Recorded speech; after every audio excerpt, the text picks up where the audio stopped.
हाय दोस्तों, होप आप लोग इस लॉकडाउन में सेफ़ होंगे और आई होप कि you are following the guidelines to avoid that infection of corona virus. So दोस्तों, इस लॉकडाउन में रामायण और महाभारत दोनों को अच्छे से देखने का एक मौका मिला है हमें। और रामायण और महाभारत को देखते हुए मैंने कुछ चीज़ें नोटिस की हैं कि इन दोनों में काफ़ी कुछ चीज़ें कॉमन भी हैं। तो मैंने सोचा क्यों ना उन कॉमन चीज़ों को एक लिस्टिंग आउट किया जाए। तो पहला जो पॉइंट मैंने नोटिस किया वो है स्वयंवर।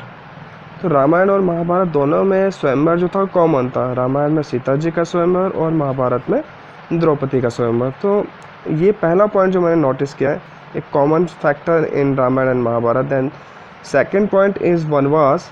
सो राम जी को 14 साल का वनवास मिला है रामायण में, और महाभारत में पांडवों को मिला था 13 साल का वनवास, जिसमें कि 1 साल का अज्ञातवास भी इंक्लूडेड है। यानी इनको 12 साल प्लस 1 साल 13 साल का उनको वनवास मिला है।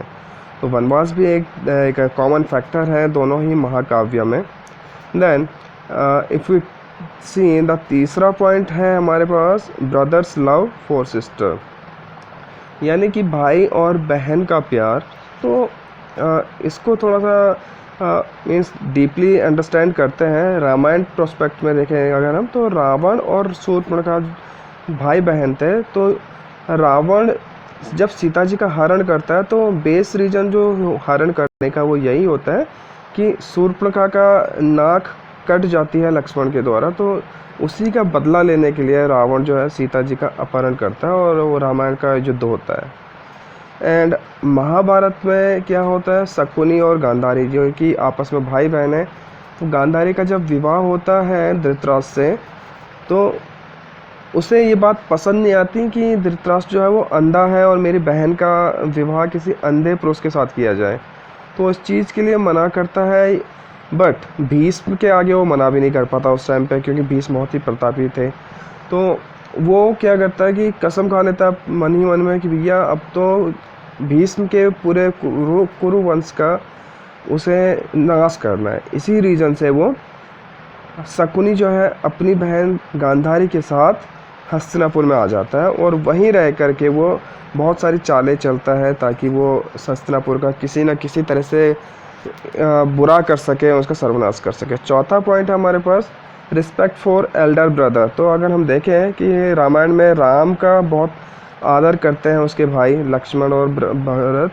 तो लक्ष्मण चाहे कितने भी क्रोधित हों, राम जी उनको शांत कर देते थे। और युधिष्ठिर का भी उनके अपने भाइयों के प्रति बहुत आदर था। तो इसका एग्जाम्पल भी हम देख सकते हैं कि वैसे तो पूरी महाभारत में वो बहुत ही सज्जन इंसान बन के हैं, बट एक एग्जाम्पल के तौर पे इसको और अच्छे से एक्सप्लेन कर सकते हैं कि जब चौसर का गेम चल रहा होता है और युधिष्ठिर अपना राजपाट सब कुछ हार चुका होता है, तो लास्ट में अपने भाइयों को भी एक एक करके दांव पे लगाता है। लेकिन यहाँ पे उसके चारों भाई उसके अगेंस्ट कुछ नहीं बोलते हैं। तो इट मीन्स कि वो इतनी इज्जत और इतनी रिस्पेक्ट देते थे अपने बड़े भाई को कि वो दास बनना उन्होंने स्वीकार कर लिया कि, लेकिन उन्होंने अपने भाई से क्वेश्चनिंग नहीं की कि ये आप ये क्या कर रहे हो, हमें दाव पे क्यों लगा रहे हो। तो कहीं ना कहीं ये एक एल्डर ब्रदर्स के प्रति जो रिस्पेक्ट है वो दोनों रामायण और महाभारत में कॉमन चीज़ है। देन नेक्स्ट पॉइंट जो है हमारे पास वो है प्रॉमिस, यानी वचनबद्धता इसको हम कह सकते हैं। तो रामायण में अगर हम देखेंगे तो दशरथ के 2 वचन भारी पड़ गए थे पूरे रामायण में कि जो उसने केकई को दिए थे। तो केकई ने पहले वचन में राम जी से वनवास मांग लिया था और दूसरे वचन में अपने पुत्र भरत को अयोध्या का राज सिंहासन के लिए उसने दशरथ से मांग लिए थे। तो इन्हीं 2 वचनों के पीछे पूरे रामायण है, इन्हीं के कारण राम जी को वनवास में भी झेलना पड़ा था। देन अगर महाभारत में देखें तो महाभारत में बहुत सारे वचन या प्रतिज्ञाएं ली गई हैं। सबसे ज़्यादा प्रतिज्ञाएं लेने वाले हैं भीष्म। तो उन्होंने बचपन में 2 प्रतिज्ञा ले ली थी कि पहली प्रतिज्ञा उन्होंने अपनी माता जी के जो सत्यवती थी उनकी माता, उनके पिताजी से कर ली थी कि वो कभी राज सिंहासन पे नहीं बैठेंगे, और दूसरा कि आजीवन वो ब्रह्मचारी ही रहेंगे, कभी शादी नहीं करेंगे। देन उन्होंने एक और प्रतिज्ञा की थी अपने पिताजी से कि वो कभी भी हस्तिनापुर को ऐसे कि खतरे में नहीं छोड़ के जाएंगे। वो जब भी प्राण त्यागेंगे, हस्तिनापुर को जब वो सुरक्षित देखेंगे कि हस्तिनापुर का राज्य अब सुरक्षित है, तभी वो अपने प्राणों को त्यागेंगे। देन उन्होंने एक प्रतिज्ञा और की थी कि जब कुरुक्षेत्र का युद्ध चल रहा होता है तो वो कृष्ण भगवान जी से प्रतिज्ञा तोड़वाते हैं उनकी, क्योंकि कृष्ण भगवान जी ने कहा होता है कि भैया वो महाभारत के युद्ध में शस्त्र नहीं उठाएंगे, लेकिन भीष्म इतना भयंकर युद्ध करते हैं कि कृष्ण जी से भी वो अस्त्र उठवा लेते हैं। देन इसके अलावा अर्जुन, भीम और शकुनी और द्रौपदी, इन्होंने भी कहीं ना कहीं कुछ ना कुछ प्रतिज्ञाएं की थी। अर्जुन ने प्रतिज्ञा की थी जयद्रथ का वध करने की, कि सूर्यास्त से पहले वो जयद्रथ का वध करेंगे। देन भीम ने भी प्रतिज्ञा की थी कि वो दुर्योधन और दुशासन का वध करेंगे। शकुनी ने ऑलरेडी, जैसे हम प्रीवियसली स्लाइड में डिस्कस कर चुके हैं, कि वो प्रतिज्ञाबद्ध था कि भैया हस्तिनापुर का नुकसान करेगा। और द्रौपदी का भी प्रतिज्ञा की थी कि दुशासन के बालों से ही वो अपने केशों को धोएगी, तब जाके अपने बालों को बांधेगी। तो नेक्स्ट पॉइंट पर आते हैं, root cause of fight is a women. So women is the main source और मेन काउज ऑफ फाइट। तो सीता जी का और कैकेयी दोनों ही एक रूट काउज है रामायण का, कि सीता जी का अपहरण होता है तब जाके रामायण का युद्ध होता है। और उससे पहले कैकेयी जो है वो 2 बारों से अपने राम जी को वनवास भेजती है, तो ये भी एक रीज़न है। देन अगर महाभारत में हम देखेंगे तो महाभारत में द्रौपदी जो है सबसे पहले अपमानित करती है दुर्योधन को अपने कटु वचनों से, अंधे का पुत्र अंधा कहकर। और इसी का बदला लेता है दुर्योधन की द्रौपदी को, जब वो राजसभा में उसका चीरहरण करवाता है, क्योंकि वो द्रौपदी को एक तरह से दाव में जीत चुका होता है। और एक और फैक्टर है कि कुंती का भी इसमें एक छोटा सा कंट्रीब्यूशन मैं मानता हूँ, कि कुंती अगर अपने पुत्र कर्ण का त्याग नहीं करती तो महाभारत की सारी स्टोरी होती ही नहीं। देन दूसरा इसमें एक और फैक्टर है एक्सट्रीम लव फॉर सन, यानी पुत्र मोह हम इसको कह सकते हैं। कि अगर हम रामायण की बात करें तो कैकेयी और भरत का पुत्र मोह, भरत के प्रति कैकेयी का पुत्र मोह ही उसे राम को वन जाने के लिए मजबूर करता है और वचन में राम को वनवास भिजवाता है।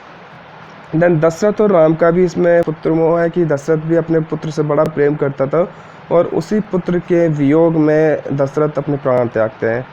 देन महाभारत में अगर हम देखें तो धृतराष्ट्र और दुर्योधन, तो धृतराष्ट्र भी अपने पुत्र मोह में बहुत ही असमंजस वाली स्थिति में रहता है। उसे पता नहीं चलता कि सही क्या है गलत क्या है, और वो बहुत ही अनमनी से फैसले, जो कि मैं कह सकते हैं कि पक्षपातपूर्ण वाले फैसले ले लेता है पूरी महाभारत में। और उसी का रीज़न होता है कि महाभारत का युद्ध जो होता है वो इस स्टेज पे जाके ख़त्म होता है। उसे धृतराष्ट्र को अपने सारे के सारे पुत्रों से हाथ धोना पड़ता है। देन एक और पॉइंट है जो कि लास्ट पॉइंट है यहाँ पे, बोविंग ब्लेसिंग, यानी कि आप चरणों में ही आप ज्ञान प्राप्त कर सकते हैं।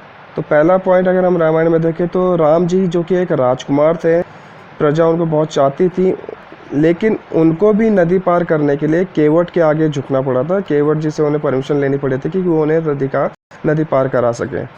दूसरा एक कहानी हम और देखते हैं कि मृत्युशैया पे जब रावण होता है तो राम जी लक्ष्मण को भेजते हैं कि रावण से वो कुछ ज्ञान प्राप्त कर सके। तो लक्ष्मण भी क्या करते हैं कि सिरहाने भी जाके खड़े हो जाते हैं, और फिर राम जी उन्हें सजेस्ट करते हैं कि नहीं, आपको कुछ चीज़ ग्रहण करनी है किसी से, तो आपको चरणों में जाना पड़ेगा। तो जब लक्ष्मण चरणों में जाते हैं रावण के, तब रावण उनको कुछ ज्ञान प्रदान करते हैं। महाभारत में अगर हम देखें तो एक और सीन यहाँ पे दिखता है कि जब अर्जुन और दुर्योधन दोनों साथ साथ जाते हैं कृष्ण जी के पास मदद मांगने के लिए युद्ध होने से पहले, कि कृष्ण जी किसकी साइड से युद्ध करेंगे, तो दुर्योधन जो है वो सिरहाने की साइड में बैठता है और अर्जुन जो है वो उनके कृष्ण जी के चरणों की साइड में बैठता है।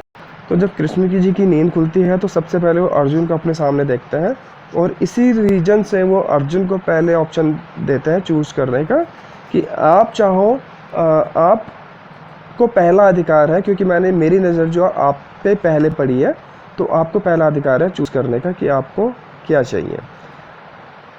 हालांकि वो उसमें दुर्योधन को भी देते हैं ऑफ़र कि खाली नहीं जाते, दुर्योधन को भी खाली नहीं भेजते, बट पहला जो ऑप्शन मिलता है वो मिलता है अर्जुन को।